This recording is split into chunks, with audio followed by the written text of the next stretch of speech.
ہر پاکستانی کو ہمارے ملک پر عائد جبر کے نظام کے خلاف حقیقی آزادی کی تحریک میں شامل ہونا چاہیے تاکہ ہم ایک قوم کی حیثیت سے حقیقی طور پر آزادی حاصل کر سکیں۔ اگر ہم متحد کھڑے ہو کر مزاحمت کرتے ہیں تو اندھیرے کا یہ نظام لامحالہ گر جائے گا۔ 5 اگست کو شروع ہونے والی تحریک اس وقت تک جاری رہے گی جب تک کہ جمہوریت کو اپنی حقیقی روح میں بحال نہ کیا جائے۔ لوگ اب خوفزدہ نہیں ہیں۔ خوف کے بیرین کو توڑ دیا گیا ہے۔ جس طرح 14 اگست 1947 میں نوآبادیاتی حکمرانی سے ہماری آزادی کو نشان زد کیا گیا، اب اگست 14 ایک بار پھر اہم ہو گئے ہیں کیونکہ ہم اس سے پہلے کی غلامی سے بھی بدتر صورتحال کا مقابلہ کرتے ہیں۔ آج تمام اداروں کو معذور اور بنیادی حقوق معطل کر دی گیا ہے۔ جس طرح ہمارے آباء و اجداد نے برطانویوں کا مقابلہ کیا اور آزادی حاصل کی، اسی طرح ہمیں بھی اس بدعنوان حکومت کے خلاف اٹھنا چاہیے اور اس جدید دور کی غلامی کو مسترد کرنا ہوگا۔ پاکستان پیپلز پارٹی اور مسلم لیگ ن عصیم منیر کے لیے وہی کٹ پتلی کردار ادا کر رہے ہیں جو مسلم لیگ نے ایک بار مشرف کے لیے کھیلا تھا۔ یہ جماعتی سیاسی تحریکی نہیں ہیں، وہ اسٹیبلشمنٹ کے لیے ایک سیاسی محاذ ہیں۔ اس ضرورت کے تحت ان کی بدعنوانی اور لوٹ مار جاری نہیں ہے۔ بار بار مارشل قوانین کے باوجود ان کی پیش رفت میں رکاوٹ پیدا ہونے کے باوجود پاکستان میں کچھ فعال اداروں کو آہستہ آہستہ بنانے میں 77 سال لگے، لیکن عاصم منیر کے مارشل لا نے ان اداروں کو صرف اقتدار پر اپنی گرفت بڑھانے کے لیے منظم طریقے سے ختم کر دی ہے۔ سب سے پہلے لوگوں کا مینڈیٹ انتخابی دھوکہ دہی کے ذریعے چوری کیا گیا تھا اور جمہوریت کو ختم کرتے ہوئے مجرموں کو قوم پر مسلط کیا گیا تھا۔ تب میڈیا کو شفاقانہ سنسرشپ کے تحت خاموش کر دی گیا۔ اب 26ویں آئینی ترمیم کے ذریعے عدلیہ کو محکمہ کے محکمہ میں کم کر دی گیا ہے۔ ججوں کو پہلے سے لکھے گئے فیصلے حوالے کیے جاتے ہیں۔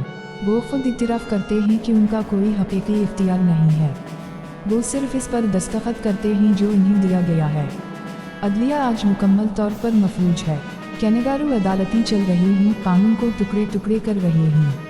ان عدالتوں سے انصاف کی توقع نہیں کی جا سکتی ہے۔ وہ آئین کی پیروی نہیں کرتے ہیں بلکہ عاصم قانون ہیں۔ تمام آزمائشیں اور جملے اب اس کے اسکرپٹ کی پیروی کرتے ہیں۔ کارروائی ریکارڈ پر ہے اور جلد یا بدیر حقیقت سامنے آ جائے گی۔ کون سے جج انصاف کے لیے کھڑے تھے اور جو ہمارے زمانے کے یزید کے سامنے جھک گئے؟ راولپنڈی، لاہور، سارگودا اور فیصل آباد کی عدالتوں کے ذریعہ ہماری پارٹی کے رہنماؤں، اسمبلی ممبروں اور کارکنوں کو ہماری تحریک کو پٹری سے اتارنے کی ایک اور ناکام کوشش میں جھوٹی سزا دی جا رہی ہے۔ میں اپنی پارٹی کی قیادت اور کارکنوں کو سلام پیش کرتا ہوں جنہیں محض سچائی کے ساتھ کھڑے ہونے کی وجہ سے سزا دی جا رہی ہے۔ سکندر سلطان راجہ نے ہمارے اسمبلی ممبروں کو نااہل کر دی، یہاں تک کہ ان کی اپیلوں کو اعلیٰ عدالتوں میں سننے کا انتظار کیا جائے۔ جب تاریخ لکھی جاتی ہے تو اس کا نام تاریک ترین شرائط میں ریکارڈ کیا جائے گا۔ انہوں نے 1.5 سال کے اندر 17 نشستوں کے ساتھ پارٹی کو 17 نشستوں کے ساتھ 2/3 اکثریت میں تبدیل کرنے میں مرکزی کردار ادا کیا۔ اس ملک کا نظام ان لوگوں کے حوالے کیا گیا ہے جنہوں نے لوگوں کا ووٹ اور ان کی دولت دونوں کو چوری کیا ہے۔ آئین اور جمہوریت کے لیے کھڑے افراد کو جیل میں بھیج دیا گیا ہے تاکہ کوئی بھی دوبارہ جمہوریت کی بات کرنے کی ہمت نہ کرے۔ ہم اپنے ناجائز نااہل ممبروں کی نشستوں کے لیے ضمنی انتخابات میں کسی بھی امیدوار کو فیلڈ نہیں کریں گے۔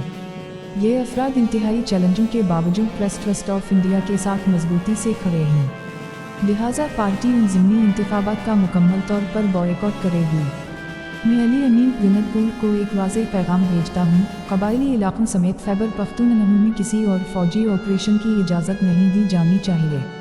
جب فوج اور لوگ ایک دوسرے کا مقابلہ کرتے ہیں تو بطور ادارہ فوج کو سب سے زیادہ نقصان پہنچتا ہے۔ فوجی کارروائیاں کبھی بھی حل نہیں ہوتی ہیں۔